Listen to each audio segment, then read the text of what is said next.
Belo e este é o podcast Viajar Correndo. Em nosso 6º episódio, vamos falar sobre perrengues de viagem. Você já passou por algum? Aqui já vivenciamos vários perrengues de viagem, mas vejo todos eles como aprendizado. Vamos conferir?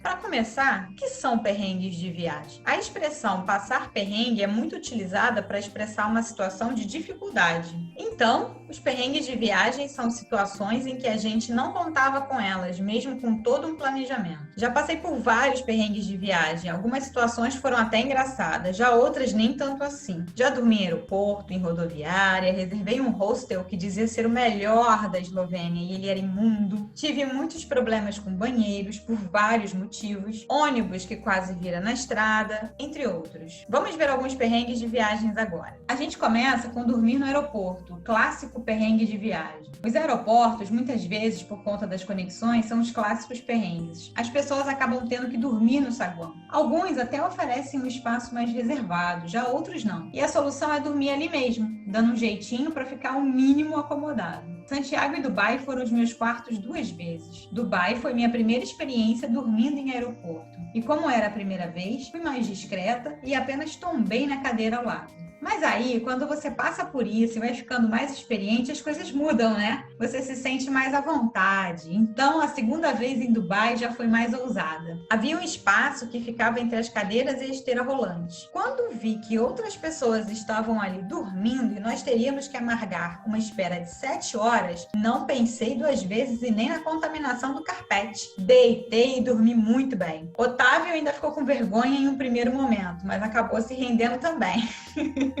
Santiago já foi um pouco menos confortável, não tinha um espaço para esticar e como a área era um pouco barulhenta e muito iluminada, tivemos que usar algumas maneiras de neutralizar esses incômodos. E a canga foi muito útil, porque foi só jogar por cima da cabeça. Sabe aquelas cenas de fantasmas com um lençol branco? No caso, eu era um fantasma com uma canga verde-limão na cabeça. Ficou curioso? Ficou curiosa para ver a cena? No blog tem um post com as fotos. Vou deixar o link na descrição do podcast, caso você tenha interesse em visualizar esse momento. E já que dormi no aeroporto, também dormi na rodoviária de Paraty, no estado do Rio. Era uma viagem comemorativa de formatura com 2 amigos. Tinha tudo para ser muito especial, afinal foram anos de faculdade que precisavam ser festejados. Decidimos ir a Paraty. Sempre tive muitas ressalvas a esse lugar. Nunca foi um local em que tivesse ido e me sentido bem. Podem ser coisas de outras vidas, podem ser outras coisas. A questão é que sempre que ia a Paraty, alguma coisa me fazia passar mal. Mesmo assim, achei que dessa vez tudo seria diferente. E não foi bem assim. Para começar, depois de chegar à noite, não ter onde comer direito e ter que comer uma pizza fria, fomos ao camping. O guarda do camping bebeu e eu acordei com a conversa dele com uma outra pessoa. E ele começou a falar um monte de bobagem. Uma delas era de que todas as mulheres do mundo tinham que ser mortas. Oi? Gente, alguém dormiu depois disso? Eu nem queria acordar minha amiga com medo de ele se tocar de que ali havia 2 potenciais vítimas. Comecei a rezar loucamente e acabei dormindo. No dia seguinte, conversando com meu amigo, ele disse que o cara estava conversando com ele mesmo e só mudava a voz. Olha a loucura! A noite seguinte foi tensa, mas nada de conversas consigo mesmo, menos mal. Para completar, naquele fim de semana, os ônibus de Paraty tinham passado por uma reformulação de horário. E não havia essa facilidade de internet que temos hoje para averiguar as informações. Quando chegamos à rodoviária, o último ônibus já tinha partido. O que fazer? Dormir no banco. Eram 23 horas e o próximo só chegaria às 5. Excelente. Um frio, eu estava com uma calça que ia até embaixo do joelho só e comecei a colocar meias com chinelo. Imagina a cena. Nessa época não tirava tanta foto assim, então vai ficar na imaginação mesmo. A gente combinou de ir enquanto um dormia, os outros 2 vigiavam as malas. E assim foi. E você pensa que acabou? Quando embarcamos e pensamos que logo estaríamos em casa, o ônibus quebrou quando passávamos por Mangaratiba. Tivemos que aguardar um novo ônibus para voltar para casa. Inacreditável. Falando em ônibus, tivemos também uma excelente experiência em Juazeiro do Norte. Quando fomos participar do desafio Chapada do Araripe, quisemos visitar o Santuário de Padre Cícero, em Juazeiro do Norte. Como era final de semana e estávamos em Caldas, foi uma saga chegar a Juazeiro. Primeiro o ônibus não passou. Aí alguém ofereceu uma van estranha para levar as pessoas que estavam no ponto. Fomos, mas naquele medo. Em Barbalha, pegamos um ônibus até Juazeiro. Quando chegamos a Juazeiro, precisávamos pegar um outro ônibus. Para ir, foi tudo em paz. Estávamos subindo e indo na pista da direita. Não percebi um enorme precipício ao lado da pista da esquerda. Para voltar, sentamos no lado direito do ônibus, ou seja, via claramente que a pista estava beirando um precipício. O ônibus estava lotado e a cada curva ele dava uma caída mais forte para o lado do precipício. Gente, eu rezava tanto, tanto, tanto. As pessoas pareciam super normais, mas eu estava em pânico pensando. Viajei para tão longe para morrer? Não pode ser assim a vida.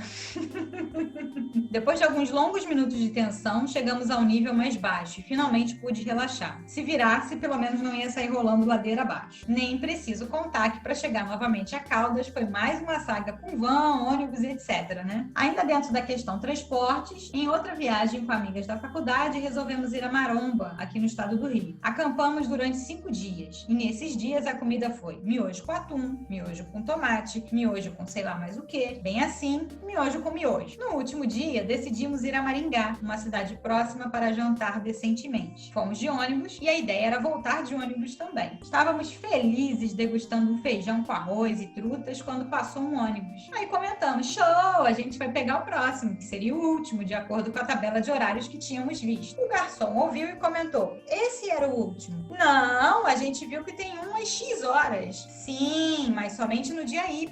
Hoje esse é o último horário. Bom, como quem está na chuva é para se molhar, o que fazer? Terminamos de comer e fomos andando até Maromba. A distância nem era grande, eu nem corria na época também, mas era de apenas 5 quilômetros. O problema era a escuridão. Ninguém tinha levado lanterna e não havia luz na estrada. Várias motos passavam e a gente morria de medo de alguma coisa acontecer. Teve até uma picape que ofereceu carona, mas pergunta se alguém quis ir. Melhor andar na escuridão, né? Graças a Deus, chegamos ao camping sãs e salvas. Mas se desejo isso novamente? Não, não desejo. E como eu falei em chuva conotativamente, lembrei da chuva que pegamos na Disney, na véspera da maratona. Vamos a ela. Achamos que seria super legal jantar em Disney Downtown na véspera da maratona. Fomos, tudo estava muito lindo até que na hora de sair começou a chover. Eu estava com o tênis da corrida e pensei, se molhar, amanhã ainda vai estar encharcado. Imagina correr assim. Olha o aprendizado, não saia com tênis de corrida antes da prova. Ninguém tinha capa e nem guarda-chuva. A ideia? Pedimos sacos de lixo para o pessoal do restaurante e eles gentilmente nos cederam. Você já reparou que eu gosto de ser um fantasma, né? Colocamos os sacos na cabeça e fizemos aberturas para os olhos e lá fomos nós, fantasmas, para o hotel aguardar o momento da corrida. E já que falei de hotel, tem alguns perrengues em hotéis também, mas esses perrengues ficarão para o próximo episódio do podcast Viajar Correndo. Senão esse aqui vai ficar gigante e você nem vai querer mais me ouvir, né? E antes de terminar, eu disse que a gente sempre tem aprendizados com os perrengues de viagem. Já falei a questão do tênis, né? Não usar tênis de corrida para passear antes que a prova aconteça. Vai que molha, vai que estraga. Eu também tenho sempre um guarda-chuva ou uma capa comigo agora. Afinal, uma chuva pode estragar todo um planejamento de meses para uma prova. E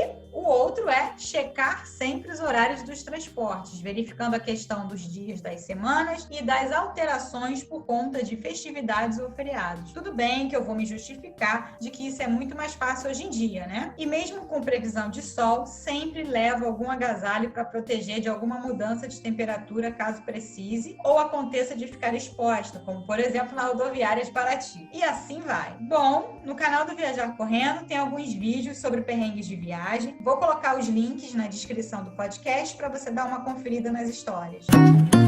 Este foi o 6º episódio do podcast Viajar Correndo. Aguardo você na sexta-feira que vem para continuarmos esse assunto, a parte 2 dos perrengues de viagem. Um super beijo e até lá!